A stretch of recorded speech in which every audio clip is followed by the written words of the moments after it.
is that time again. It is tier list season MLB 23, where I'm going to go through all of the content in Diamond Dynasty and give you my thoughts on which cards are the best in the game. So I split these tier lists into the modes that you earn the cards, like the XP reward path, the WBC program, and Team Affinity. And the 99's are all amongst the best cards in the game at every position. However, I'm going to tier list the 99 overalls at the end here. So when you are grinding those 99's, you know which ones you may want to target first, and then give it a few weeks and I might do a position by position one. So make sure you sub down here, and I'll make sure to update you if we do that down the road. Also, I gotta quickly shout out Showzone for hosting these tier lists on their site. If you've not checked out Showzone, their premium subscription, go check that out down below. And make sure you use code Scann when getting that subscription. But to this first tier list is our XP reward path. There are a lot of great cards in here, a lot of 97 overalls in the WBC, but also the charisma packs. And kind of breaking down this program, your D and F tiers are mostly the entry-level cards that you'll be getting at the beginning. Then as you work your way to the C, B, A, and S tier, I'm ranking those 97 and 99 overalls and kind of having them separate. And I have been using much of those 97 charisma cards in the program, but some of them have some previous weird swings like Johnny Bench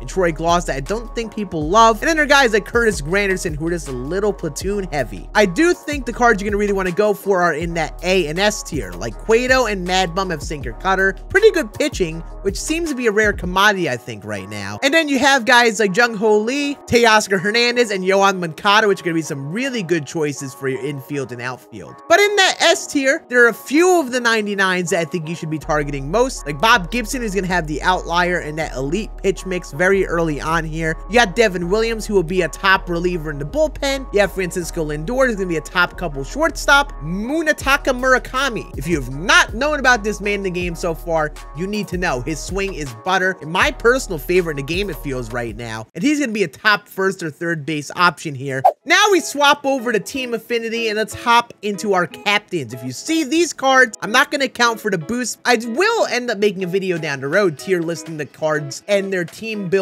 with their boosts. But on the cards on their own, I think the guys in the F and D tier are some pretty okay pitchers, maybe missing a pitch or a little bit low in the attributes, or some hitters like Joey Votto who are just a little too platoon heavy, but again could have a place on your team in the bench or when you're really first starting. I am very conflicted on Andrew McCutchen because I think that card is gross, but he's all the way down in the C tier just because he's a little platoon heavy, and the guys in the B, A, and S tier I think are pretty more well-rounded. I think you need to go for Austin Riley. He's a great hitter. I think honestly might be the most well-rounded bat in this entire program of captains. Byron Buxton is going to be a great center fielder with some pop. Corbin Burns and Sandy are going to be some nice starting pitchers, and then Shohei Ohtani and his new two-way playability I think makes him a fun captain. Now we have the Team Affinity charisma cards, and I will say this is definitely due to change because I've got to test these cards a bit. I'm a little biased in having 97 Stanton in that S tier, but just saying he's got 90 and 100 something contact with maxed out power basically. Stanton's actually a little closer to Mark McGwire than we think. I think Bo Bichette's a nice bat with good enough defense. Dustin May is the best pitcher of the entire program.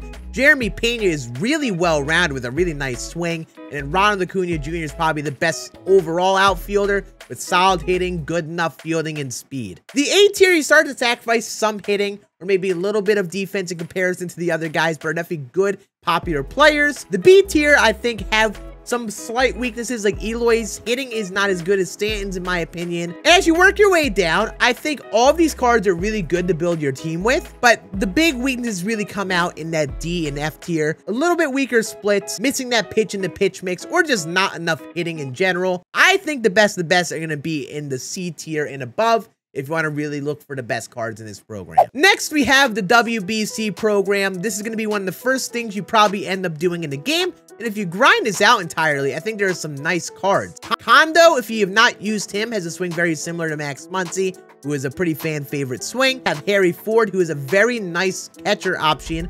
Luis Arias, who's very nice for the middle infield and third base. Nolan Arenado's swing is incredible this year. Randy Rosarena is a nice outfielder, Ohtani in the pen, and then Yamamoto in the rotation. I think these will be the cards that'll end up sticking on most teams in the long run, while in the A tier, only the relievers will probably be used the most. The 95 to 97 overalls overall are pretty good. The only ones that aren't the best are guys like Javier and Sandoval. We just don't have the best pitch mix. But if you're slowly working through the program, I'll look for the C tier guys guys and work on some of the B tier guys in the program. Once you're getting longer and longer into the program, actually building a team that sticks, the A and S tier players will probably be the ones that make your lineup. And last but definitely not least, we have the 99 overalls. And the thing I want to make clear with this list is that no, I think all of them will make teams and have a place in many lineups as we go on here throughout the first season. But this is just a priority list. If you're going for the long run of content, trying to build that all 99 team, only a few of the 99s I would really be targeting based on the attributes. In the F tier, Gunnar Henderson and Jazz and so on aren't bad players. They're very good cards to use on teams, but they're a little platoon heavy. So as you're building a team in the long run, they'll probably be replaced